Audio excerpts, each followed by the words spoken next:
Building দিয়ে মানুষের স্বাস্থ্য সেবা হয় না। জনবল হচ্ছে সবচেয়ে গুরুত্বপূর্ণ, প্রশিক্ষিত জনবল। একেবারে তলা থেকে আমরা শুরু করব। 1 লক্ষ নতুন স্বাস্থ্যকর্মী নেওয়া হবে, যার 80,000 থাকবে নারী, যাতে তারা গ্রামে গ্রামে মানুষের কাছে বাড়ি বাড়ি গিয়ে আমাদের স্বাস্থ্য সচেতনতা তৈরি করতে পারে। পাশাপাশি আমরা বিপুল সংখ্যক নতুন ডাক্তার নিয়োগ আমাদের দিতেই হবে।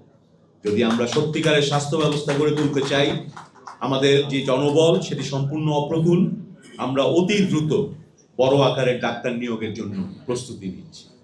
একই সাথে আমাদের যে নার্সিং সেবা, সেটার ব্যাপারে চিন্তা ভাবনা করতে হবে। সারা পৃথিবীতেই নার্সদের সংখ্যা কিন্তু ডাক্তারদের সংখ্যার অন্তত 3 গুণ হওয়া প্রয়োজন হয় সঠিকভাবে সেবাটা দিতে গেলে, যেটা আমাদের এখানে নেই। আগামীতে আমরা এই গ্যাপটাকে কমিয়ে এনে নার্সিং সেবার পরিসরটা বাড়ানোর চেষ্টা করব। পাশাপাশি নানা অব্যবস্থার কারণে আমাদের তৃণমূল পর্যায়ে এই যে পোর্টার যারা ছিলেন তারা কিছুদিন বেতন পাননি, তাদের বেতনের আমরা ব্যবস্থা করেছি। আমাদের তৃণমূল পর্যায়ে অনেক স্বাস্থ্যকর্মীরা বিভিন্ন প্রজেক্টে ছিলেন। লিলি হুইপ চিয়া মিস্টি glowing body wash, secret two ultimate glow.